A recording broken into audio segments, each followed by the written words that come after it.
ஒரு EV car வாங்கும்போது எல்லாருக்குமே ஒரு பயம் இருக்கும். அது என்ன பயம்னா, பேட்டரி ஒரு வேளை டேமேஜ் ஆயிடுச்சுனாவோ இல்லை போயிடுச்சுனாவோ என்ன செய்யறது. அதனால தான் இப்போ நிறைய கம்பெனிகள் என்ன பண்ணுறாங்கன்னா லைஃப் டைம் பேட்டரி வாரண்டி அப்படிங்கிறத பெருசாக விளம்பரம் பண்ணுறாங்க. ஆனால் இன்னொரு பக்கம் சில பேர் இன்னும் சில பயத்தை பரப்பிட்டு இருக்கிறாங்க.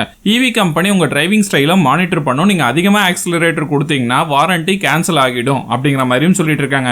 இதெல்லாம் உண்மையா? இல்லை டாடா டியாகோவோட பேட்டரி வாரண்டியில் உண்மையாலுமே எதை கவர் பண்ணும் எதை கவர் பண்ணாது அப்படிங்கிற அந்த சின்ன எழுத்துல இருக்கும்ல டெர்ம்ஸ் அண்ட் கண்டிஷன்ஸ், அதை பத்தி தான் இன்னைக்கான வீடியோல நம்ம டீடைலா பார்க்க போறோம்.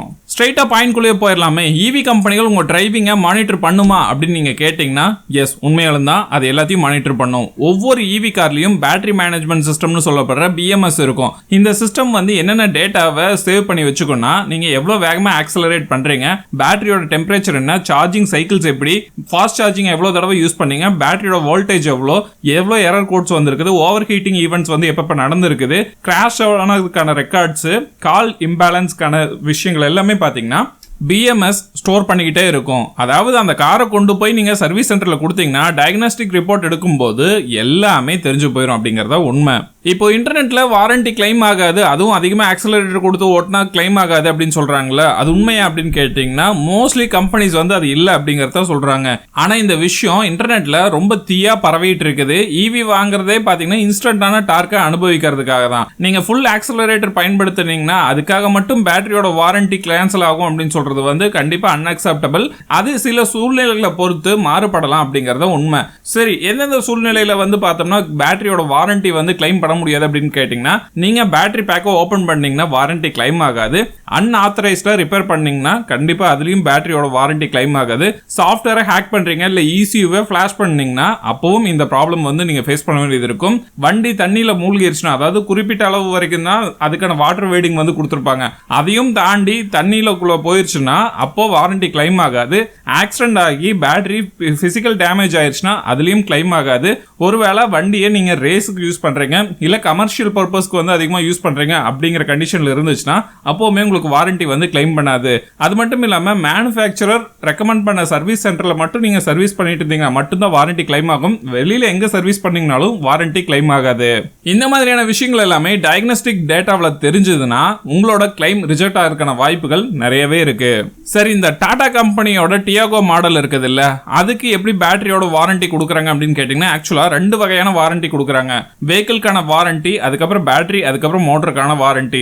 இதுல பேட்டரிக்கான வாரண்டி அப்படின்னு பாத்தீங்கன்னா 8 வருஷம் இல்லைன்னா 1,60,000 கிலோமீட்டர் வரைக்கும் வாரண்டி கொடுக்குறாங்க. இதே வெஹிக்கிள்கான வாரண்டி அப்படின்னு பார்க்கும்போது 3 வருஷம் இல்ல 1,25,000 கிலோமீட்டர் வரைக்கும் வாரண்டி நீங்க கிளைம் பண்ணலாம். அதாவது இந்த 2 விஷயத்துல எது முதல்ல வருதோ அது கிளைம் ஆயிக்கும் அப்படிங்கறது சொல்றாங்க. 2026 லான்ச் பண்ண டாடா டியாகோவோட ஈவி ஃபர்ஸ்ட் ஓனருக்கு லைஃப் டைம் வாரண்டின்னு சொல்லியிருக்காங்கல்ல. ஆனா லைஃப் டைம் அப்படிங்கிறது பாத்தீங்கன்னா சில விஷயங்களை கவர் பண்ணி தான் வருது. அதுல முக்கியமானது என்னன்னு கேட்டீங்கன்னா, இந்த லைஃப் டைம் அப்படின்னு சொல்றது நீங்க உயிரோடு இருக்கிற வரைக்கும் அப்படிங்கறதெல்லாம் கணக்கு கிடையாது. லைஃப் டைம் அப்படின்னு மென்ஷன் பண்றது 15 வருஷத்தை தான் டாடா கம்பெனி குறிப்பிடுறாங்க. இதே பாத்தீங்கன்னா ஒவ்வொரு கம்பெனியும் ஒவ்வொரு மாதிரி இதை சொல்றாங்க.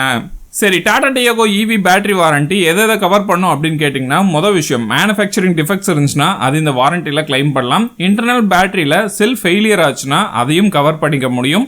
பேட்டரி பேக்ல ஃபெயிலியர் இருந்துச்சுனாலும் கவர் ஆகும். ஹை வோல்டேஜ் காம்பனன்ட்ஸ் டிஃபெக்ட்ஸ் இருந்துச்சுனாலும் கவர் ஆகும். டிராக்ஷன் மோட்டர்ல டிஃபெக்ட்ஸ் இருந்துச்சுனாலும் கவர் ஆகும். முக்கியமா பேட்டரி கூலிங் சிஸ்டம் ரிலேட்டடான ஃபால்ட்ஸ் இருந்துச்சுன்னா அதுவுமே இதுல கவர் ஆகும்.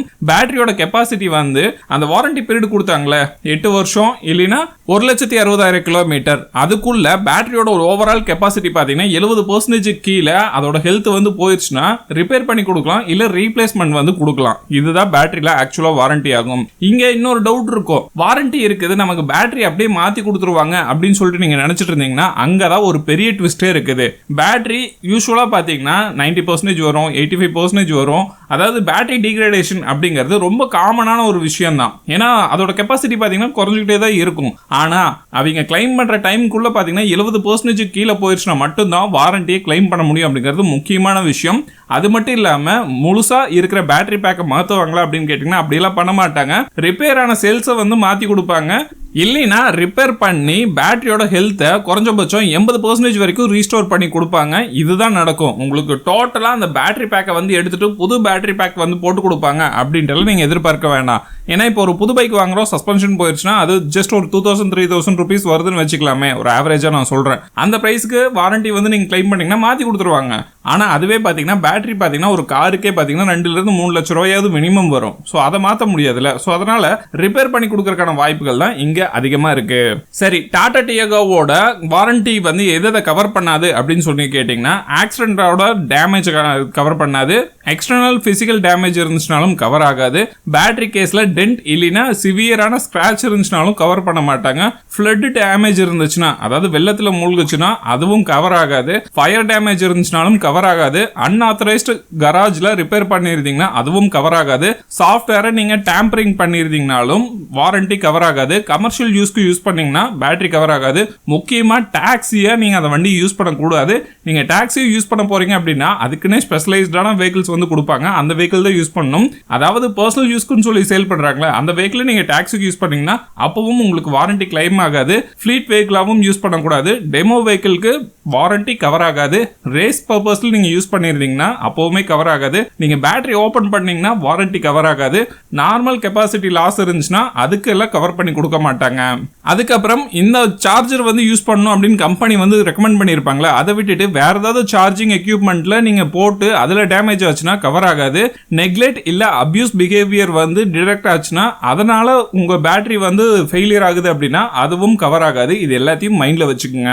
சரி, இங்க எல்லாருக்கும் ஒரு பிக்கஸ்ட் டவுட் வரும். அது என்னன்னா, இப்போ ஃபர்ஸ்ட் ஓனர் வந்து வண்டி வாங்கிட்டாரு, இப்போ அவரு வெளியில சேல் பண்றாரு, நேம் டிரான்ஸ்ஃபர் வந்து நடக்குது. அப்போ இங்க செகண்ட் ஓனருக்கு இந்த வாரண்டி கிளைம் ஆகுமா அப்படின்னு கேட்டீங்கன்னா, ஃபர்ஸ்ட் ஓனருக்கு கிடைக்கிற லைஃப் டைம் வாரண்டி வெஹிக்கிளை வித்ததுக்கு அப்புறம் அடுத்த ஓனருக்கு அதே ஆக்சுவல் ஸ்கீம்ல வந்து கண்டினியூ ஆகாது. சில மாடல்ஸ்க்கு வாரண்டி பாத்தீங்கன்னா ஸ்டாண்டர்டா 8 வருஷம் இல்ல 1,60,000 கிலோமீட்டருக்கு மாறலாம். ஓனர்ஷிப் டிரான்ஸ்ஃபர் பத்தினா முழு அப்டேட்ஸ் பாத்தீங்கன்னா இன்னும் எந்த கம்பெனியும் அபிஷியலா வந்து வெளியில கொடுக்கல. அதனால நிறைய பேர் வந்து என்ன பண்றாங்கன்னா, இன்டர்நெட்ல ஃபர்ஸ்ட் ஓனருக்கு மட்டும்தான் வாரண்டி ப்ராப்பரா கிடைக்கும், செகண்ட் ஓனர் அப்படின்னு சொல்லி நம்ம வாங்கும்போது வாரண்டி கிளைம் ஆகாது அப்படின்னு சொல்லிட்டு இருக்காங்க. பட் இந்த ஃபர்ஸ்ட் ஓனர் செகண்ட் ஓனர் அப்படின்னு சொல்லிட்டு எதையுமே பாத்தீங்கன்னா கம்பெனி தரப்புல இருந்து எதுவுமே மென்ஷன் ஆகல அப்படிங்கறத நான் பாக்குறேன். மேபி அதை பத்தின அப்டேட்ஸை கொடுத்தாங்கன்னா இன்னும் பெட்டரா இருக்கும். ஏன்னா இது ஒரு கன்ஃபியூஷன் வந்து போயிட்டு இருக்குது இப்ப நிறைய இடத்துல.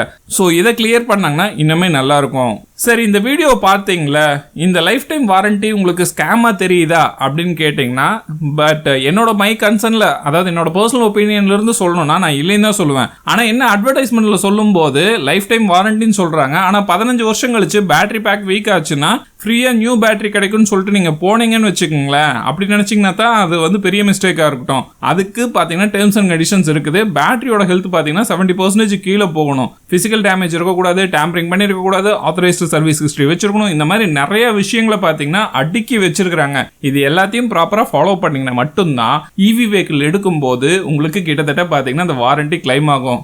அதனால நீங்க இப்ப ஈவி கார் வாங்க போறீங்க அப்படிங்கிற ஒரு மைண்ட் செட்ல இருந்தீங்கன்னா இந்த லைஃப் டைம் வாரண்டி அப்படிங்கறத மட்டும் நம்பி ஈவி வாங்கிடாதீங்க அப்படிங்கறத நான் சொல்லுவேன். ஏன்னா இதுக்கு பின்னாடி இருக்க டேர்ம்ஸ் அண்ட் கண்டிஷன்ஸை கரெக்டா படிங்க. இப்ப நான் சொன்னது பாத்தீங்கன்னா டாடா டியாகோவில் இருக்கிற சில விஷயங்களை வந்து எடுத்து சொன்னேன். இன்னுமே நிறைய விஷயங்கள் இருக்குது, அதெல்லாம் பேசணும்னா இன்னும் வீடியோட லென்த் வந்து அதிகமாயிரும். அதே மாதிரி நீங்க எந்த ஈவி வெஹிக்கிள் வாங்க போறீங்க அப்படிங்கிற மைண்ட் செட்ல இருந்தீங்கனாலும் சரி, அதோட டேர்ம்ஸ் அண்ட் கண்டிஷன்ஸோட PDF எடுத்து ஜஸ்ட் ஏஐல போட்டு டிரான்ஸ்லேட் பண்ணி படிச்சு பாருங்க.